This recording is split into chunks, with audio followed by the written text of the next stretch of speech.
Dyma'r myfyrdod ar gyfer Medi'r Wythfed. Gair o'r as i ddechrau te. O ddiw dad, diolch am y fraint heddiw eto o gael dod at ein gilydd. Bendithia ni gyda dy bresenoldeb a chynorthwya ni i ddeall neges dy air. Boed i ni adael y myfyrdod yma wedi ein cyfoethogi anerthu o'r newydd. Amen. Dwi eisiau darllen salm gyfarwydd iawn. Salm dwi wedi darllen mewn sawl angladd yn sicr, sef salm 121. Dyrchafaf y llygaid i'r mynyddoedd, o'r lle daw fy nghymorth. Fy nghymorth a ddaw oddi wrth yr arglwydd, yr hwnna wnaeth nefoedd a deiar. Ni a defeith droed lithro, ac ni hynna dy geidwad. Wele ni hynna ac ni chws ceidwad Israel. Yr arglwydd yw dy geidwad. Yr arglwydd yw dy gysgod ar dy ddeheulaw. Nith deri'r hael y dydd, na'r lleiad y nos. Yr arglwydd ath geidwr rhag pob drwg, fe a geidwd y enaid.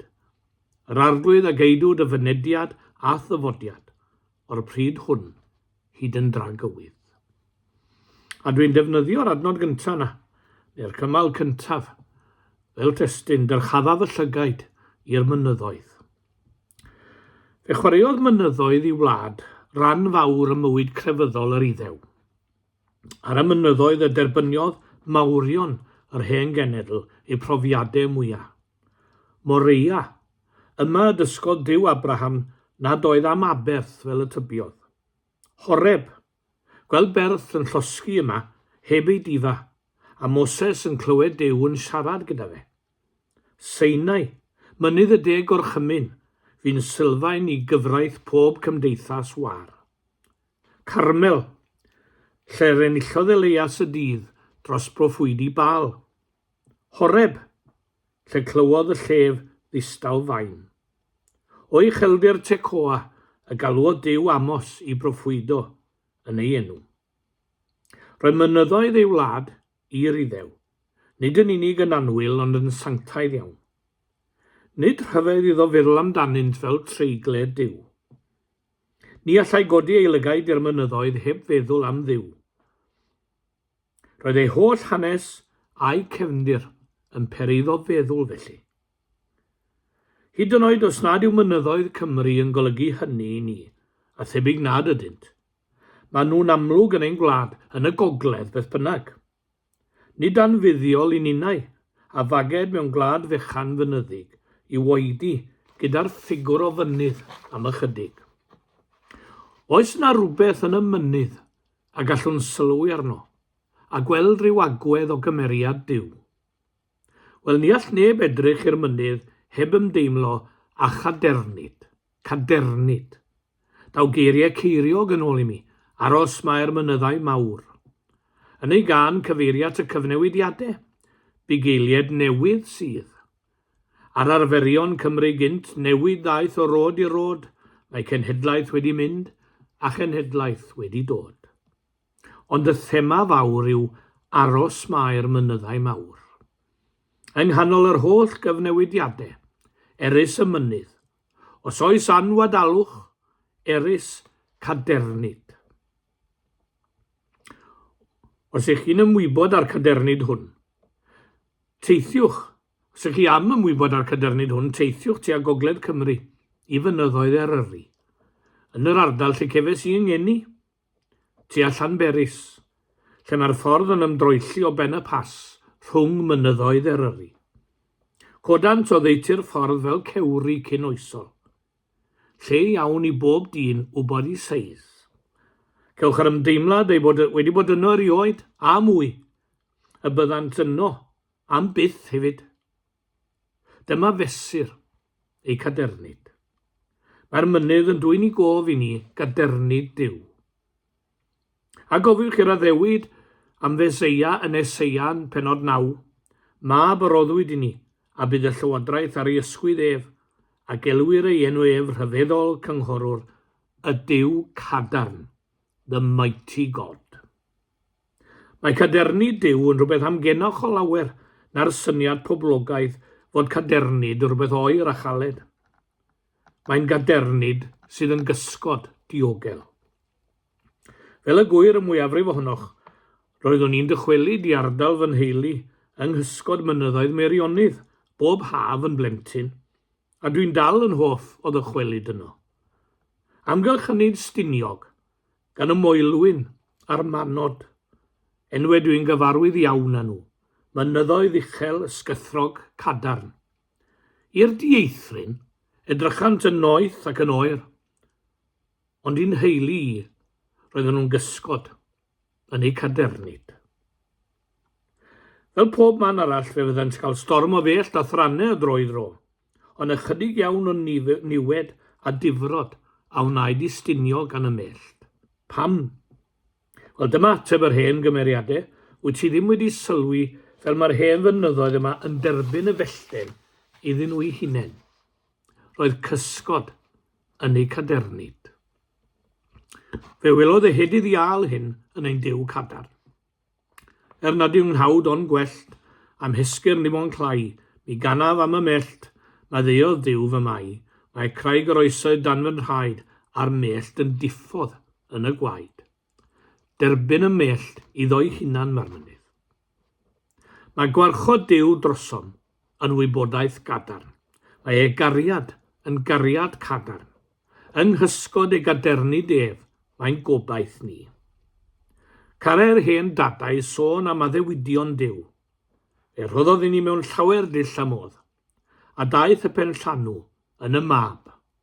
Ynddo ef mae'r cysgod cadarn i bechadur. Cais y colledig, cod y syrthiedig. Fe ddwed am yr Iesu sydd yn gryf i a chai. A'r byrdwn yw Iesu trigarog sydd gryf i a chai, mae'n gadarn i a chai. Mae Duw yn ddigon cadarn i wrth sefyll pob anwadalwch a newid o gyfeiriad dyn. Geiriau rhyfedd yw'r rhai yn yr ail sawn. Pam mae'r cenhedloedd yn gwrthryfela? Pam mae pobloedd yn gwastraffu hamser yn cynllwynio? Mae brenhinoedd daearol yn gwneud safiad, a'r llywodraethwyr yn dod at ei gilydd i ymladd yn erbyn yr arglwydd a'r un mae wedi ddewis, y brenin. Gadewch i ni dorri'n rhydd o'i cadwynau, a thaflu'r haffau sy'n ei rhwymo i ffwrdd. Terfysg, sŵn rhyfela ar y ddeiar, a beth yw effaith hyn i gyd ar Dduw? Yr hwn sydd yn preswylio yn y nefoedd a chwardd, yr arglwydd a'i gwatwa'r hwy, chwerthin neu sbort am eu pennau nhw. Mae'n digon mawr i greu panic ar y ddeiar, fel Putin, Netanyahu a Trump, ond testyn sbort yw ei prancio i'r Duw tragwyddol. Mae'r darlun fel cawr yn edrych ar blant bach yn herio ei nerth, fel plentyn yn taflu carreg at y mynydd mawr. Duw cadarn yw ein Duw ni. Ond yn y cadernid hwnnw, mae yna gariad sydd yn waredigaeth a chysgod i'r neb ein. O edrych i'r mynydd, rhaid i un ymdeimlo hefyd a chyfriniaeth y mynydd. Cyfriniaeth y mynydd. Wrth edrych ar uchder ac ar eithred mynydd, byddai bob amser yn cael yr ymdeimlad o barch ac ofn. Cofiaf yn heili yn y gogledd yn sôn am fechgyn a merched o lefydd fel Manceinion a Birmingham yn rhithro i ymuno a chlwb dringo wrth gyrraedd coleg Bangor. Ac roedd rhain yn symud ag at yr wyddfa a'i chyfoedion ar benwythnos, yn union fel pe baent yn mynd am bicnic neu lan y môr. Mynd gyda dillad ac esgidiau hollol anaddas yn aml iawn, a pobl a fagwyd yn y mynyddoedd, a gormod o barch, gormod o ofn i drafod mynyddoedd Eryri yn y modd hwnnw. Roedd ganddynt barchedig ofn ohonynt, oherwydd roedd yna rhywbeth cyfriniol yn perthyn i'r mynydd. I lawr yr oesau, mae yna neidiau dethol wedi mynegu'n gyfriniol i ni am Dduw hefyd. Mi ddefnyddiodd Rudolf Otto y term mysterium tremendum, sy'n cyfieithu i'r Saesneg fel fearful and fascinating mystery. Tebyg mae gyda Ann Griffiths yn ei hymynau yr un ni yn fwyaf cyfarwydd a'r cyhoeddi hwn. Dro ar ôl tro cewn hi'n defnyddio rhyfeddod. Yna mae'n sôn am dreiddio i'n adnabyddiaeth ac ymddifyru yn ei berson. O amgael ffydd i edrych gyda'r angylion fri, i drefn yr iechawdwriaeth, dirgelwch yn ddisi. Y dirgelwch sydd yn rhefn cadw Duw. A sylwch mae hi am edrych ar rhywbeth y byddwn ni fel dynion bob amser. Edrych ar yr haul, ar ein gilydd, ar y wawr, ond edrych mae anghyffus am wneud. Hynny yw, edrych gyda'r angylion, edrych fel mae'r angylion yn edrych, o fenaid gwel addasrwydd. Mae'n addas yn ddigonol, yn iawn ar gyfer ein holl anghenion. Does eisiau dim arall. Ond eto i gyd, yn y llinell nesaf, y person rhyfedd hwn yw e. Y person rhyfedd hwn. Mae dirgelwch na allwn dreiddio drwyddo yn Iesu Grist. Mae dirgelwch yng ngweithredoedd Duw. Pan fwy'n rhyfeddu un peth arall am bryd. Rhyfeddu at un beth, mae rhywbeth arall yn dod. Cyn deall y peth cyntaf yn iawn, fe ddaw mwy eto. Mae yno rhywbeth tu hwnt i'n amgyffred ni. Dywediad difyr yw hwn. You can be friendly with God, but you can never be pally with him. Ych chi ddywediad na fe? You can be friendly with God, but you can never be pally with him. Mae adnod yn Salm 139 yn darllen fel hyn. Mae tu hwnt i mi. Mae'n ddirgelwch llwyr. Mae'n normod i mi ei ddeall. A mae hyn yn rhyfedd i mi. Mae'n rhy uchel i mi eich radd yn dy fe. Gofynnwyd i Charles Lamb unwaith. Beth yw'r gwahaniaeth rhwng Shakespeare a Christ? A dwi'n dwlu ar yr ateb. Dyma ddwedodd Charles Lamb. Pe byddai Shakespeare yma, fe godem yw gyfarch. Pe byddai Christ yma, fe blygem yw addoli. A chi dda, ynddo fe? Pe byddai Shakespeare yma, codi yw gyfarch. Pe byddai Christ yma, plygu yw addoli. Anghymarol Iesu yw. Os edrych na fi'r dwyrain draw, os edrych na fi'r de, ymlith a fi neu yntau ddaw, does debyg iddo fe, mwyn ein. Gan i orffen gyda gair o weddi. Cyflwynwn ein byd i ti yn ei dryblyth, a hefyd ein sefyllfaoedd personol ninne.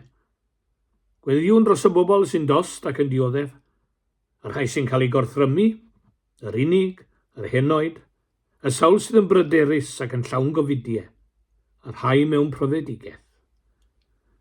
Mae gennym rhyw rhain arbennig yn ein meddyliau, fe gyflwynwn ni hwy a ni'n hunain i dy ofal athnodded. Helpa ni fod yn fwy ffyddlon, a dys ni ddangos dy gariad di bob amser. Hyd yn oed pan dyn ni'n gwingo o eisiau cariad yn hunain. Nid yn unig ei ddangos ddiw, ond ei ddangos yn well ac yn fwy effeithiol. Y cariad sy'n cyrraedd craidd pob person os gadawant iddo. Cariad mor angyfnewidiol ac eto sy'n croesi terfynau pob cyfnod. Bydd gyda ni drwy gyfnodau, dyheadau a theithien bywydau amrywiol. Helpa bob un ohonom i ganfod Duw sy'n traws newid, ac i weld bod y pethau lleiaf yn gallu cael ei defnyddio i ddwy'n ffrwyth ac esgor ar ganlyniadau anisgwyl. Duw cariad, diolchwn i ti. Plana meithrin dy gariad yn ein calonau ni. Rhoi ni wroldeb i fyw yn ôl ei ofynion. Geisio hawliau eraill o flaen ein hawliau ein hunain. I ymgyrchu dros y gwan a'r tlawd. I rannu'n bwyd ar newynog. I roi o'n heiddo i'r tlawd. I roi ein hamser a'n sylw i'r unig a'r gwrthodedig. Duw cariad gwrando ni. Gwna ni'n ddynion newydd.